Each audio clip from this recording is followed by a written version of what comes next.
Welcome to Book Bites with Maggie. It is season 3, episode 13, and on today's episode, we're going to feature books with a common theme of No Place Like Home, stories of refugees and immigrants. On today's episode, with a collection of books here, all featuring the same theme, we are going to kind of go through our Napanee Public Library collection and talk about books that we're going to find not only in the fiction section, but I also have a couple of memoirs. I have books that are found in the teen section, and I even have a middle grade section that's going to be found downstairs in the children's department.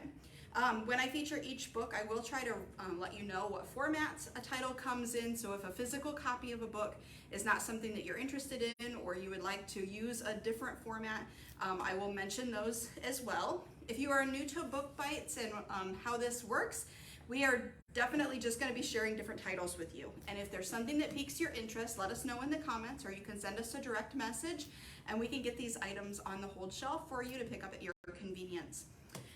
Let's see, we're in the middle of summer reading and a lot of our books are going out the door right now. We're super excited to see massive goals being reached by our community who just loves to read. So if any of these titles seem like ones that you want to get your hands on in the next couple of days, you can log your minutes still through July the 15th. Okay, the first title that I have is something that's going to look super familiar to most of our viewers. This is American Dirt by Janine Cummins. This book splashed everywhere when it came out in 2020. I believe it was an Oprah Book Club pick. And this is the story of heartbreak, absolute heartbreak. So if you are familiar with Steinbeck's The Grapes of Wrath, this feels like a modern retelling of a journey that's not only something you can relate to, but it's something that if you can't personally relate to it, that you are going to know somebody who can. This follows a mother and a son who, in the opening scenes that just absolutely grip you, are fleeing a cartel who has killed most of their family. They start out down in Mexico and at a very, very devastating shooting in the middle of a birthday party. This son and mother, they flee Mexico and they are trying to make it up into the United States. And there are all types of really dramatic scenes in this fictional but very believable story of trying to escape their reality and to find some freedom and some anonymity in the United States. So this is American Dirt. We have it as a book, an ebook, and an e-audio book, and it's just one that's going to be very emotional. A couple of years ago, I had the pleasure of meeting the author of this book. Unfortunately, it was before I had actually read her memoir. And so reading it, I wish that I had read it beforehand so that I could have talked to her more in depth about her book. This is Beautiful Country by Chan Julie Wang. And it is the story of an immigrant family that not only is displaced from being in China, but they come over to the United States to seek kind of asylum and to get a new start over in China. Both parents are professors. They're extremely well off. They have authority and anonymity in their country, and they're known for a lot of things. But when they move to Brooklyn, when Chen is only I feel like she's like 7, she's in elementary school, they end up working in like sweatshops for many, many, many hours every single day just to make ends meet. So the displacement of what their money and their income looks like when they move from China to the United States is something that's really awe-inspiring. You feel when you're reading this story like there is contextual clues to what is going to happen. And if you read the jacket of the book, you'll know that she succeeds in life, that it's definitely a memoir that is going to break you for what it's like to be an immigrant, to be a refugee into our country. So in the Beautiful Country, this one, it is available in multiple formats. Now, when I read this book, I read it and I also listened to it at the same time. We do have it available as an ebook and an e-audio format as well, because there's a lot of Mandarin inside of this book. So as you're reading it, if Chen can't think of a word in English as she's escaping back into her history, into her memories, she'll use like a Mandarin word. and having her recite those words to you rather than you fumbling over them in the context really added to the story. I really enjoyed that. So that was something different for me. This was a Read with Jenna pick from a couple of years ago, and it's currently in our biography section here at the library. Along the same format of reading this one here that was a biography, this one was very similar. So this is a biography, but I'm going to tell you a little bit more about it before I explain what type of format this one is. This is Almost American Girl by Robin Ha, and this one takes place, it again is a single mother along with her daughter. They are from Korea, and Robin and her mother, they live very closely. So everything that they do in Korea is very intertwined with each other, and they have a very, very close-knit relationship. Now, I learned a lot about the culture of Korea when I was reading this book. I didn't understand some of the biases of being a single mother, of being unmarried, and it was very interesting to learn not only the culture, but what the expectations were of Robin and her mother. Now, in the story, this book, she comes over as a teenager, Robin does, and what she thinks is a visit to Huntsville, Alabama, here in the United States, becomes an actual move. So when Robin comes over, she thinks she's just going on a vacation, on a trip. And can you think about the differences that you might pack if you knew you were just going away for a couple of weeks versus relocating indefinitely? So that was kind of an eye-opening experience for her. She got here and then realized she wasn't going back home to Korea. Now, English was not a primary language of Robin, and so she was really thrown into the deep end when she got here, and then most of the kids are in high school at her age. She knew no English, and very much felt out of place in her new step family as her mom gets married. And so you get a feeling of how she felt so secluded and very alone amidst lots of people because she just didn't know the language. She wanted to go back to Korea. Now, in this story, Robin finds comic books as her solace. So in Korea, she would read comic books that were Korean. She missed those a lot, and her mom finds a comic club that she joins in the United States, and through that she finds that sharing her feelings through art and through comic writing and narratives are a huge blessing to her. So this memoir is actually written like a graphic novel. So when you're reading it, you get to actually see from her perspective. She's not only the author, but she's also the illustrator. Now, I read this book before it actually was published. So when I first read it, it was in black and white. So once the book actually came out and it was in color, I enjoyed going through it again and seeing her perspective change. So in the beginning, you know, everything's bright and cheerful as she's in Korea and loving her life with her mom. And as she comes back to the United States and she feels really lost in her surroundings, you get a feel for that through the coloring of the pictures. So an illustrated memoir is probably something that's very unfamiliar to many people. So if you're doing our Expand Your Horizons and you need a new to you genre, this might be one that would fit that bill.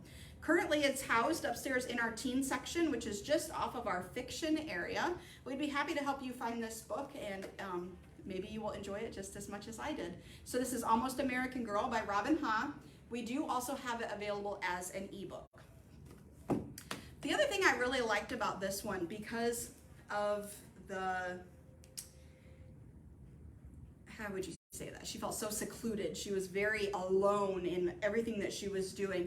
I made lots of relational things to this one in having somebody who's hard of hearing like myself. So when she was trying to attach to her surroundings, learning a new language or missing things altogether, she would take contextual clues with what was happening, people's mannerisms and their facial expressions to try to figure out where she was missing language barriers. And so I could really relate to that, even though I'm not an immigrant or a refugee myself. This book is the next one I want to talk about. This is Sanctuary by Paola Mendoza. It too is going to be upstairs in our teen section. Unlike this one being a graphic memoir, this one is completely fictionalized. And I really enjoyed this one because it takes place in the future. So it's not so out of bounds that you feel like it could never happen. There's no flying dragons and all kinds of craziness. This one is simply going to take place, it came out a couple of years ago, but take place in 2032. Not so far from now, right? And it's very, very believable.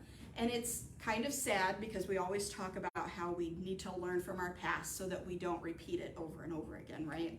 That's going to be the case in this. So all the Muslim Americans are gathered together. They are put together in different areas so that they're not intermixing. And this is also a book of people being chipped.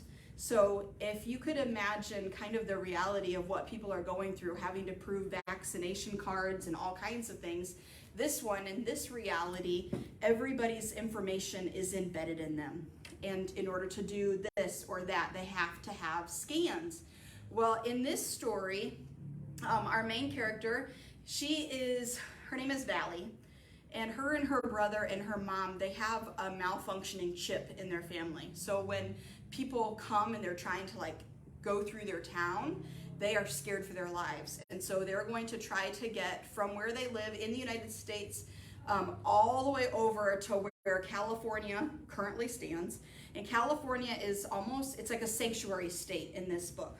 So when you're reading Valley and her story, they are trying to get from the United States to a different area of the United States. So they are still immigrating, and they're trying to get over to Tia Luna's house so they can seek asylum over in California. In this book, California is completely walled off. So it's like a different area, if you can get the grasp of what I'm trying to say. Now, early on in the book, we know that they are going to be going on this journey. We expect it to be 3 people going on the journey, and that's not the case. Before much of the story even takes place, one of those characters is gone and is not going to be part of the storyline. I won't give away more than that, but it is a very, very compelling story that feels like it could happen tomorrow and not just today. So this is Sanctuary by Paola Mendoza and Abby Scher. It is upstairs in our teen section, and we also have it available as an e-book and an e-audiobook. Moving on, this is Refugee. Alan Gratz is an author that is super familiar to our students in our community. Many, many, many times we'll have people come in seeking the titles that Alan has written, and we literally can't find them on the shelves because everybody loves them. This is a middle grade title. Most of Alan Gratz's books, they're all going to have heavy storylines, very in-depth topics that are worth reading about, but he also does a lot of historical fiction narratives. So in this one, Refugee, he's going to take a historical perspective and he's going to twist it and tie it together with a more current perspective. So Refugee is going to be from the standpoint of 3 different teens. One of them is going to be Joseph. He is a Jewish boy from the 1930s trying to escape Nazi Germany. And as you're reading each chapter, they'll tell you who you're reading from, what perspective you're reading from. The second one is Isabel. She's a Cuban girl from the 1994.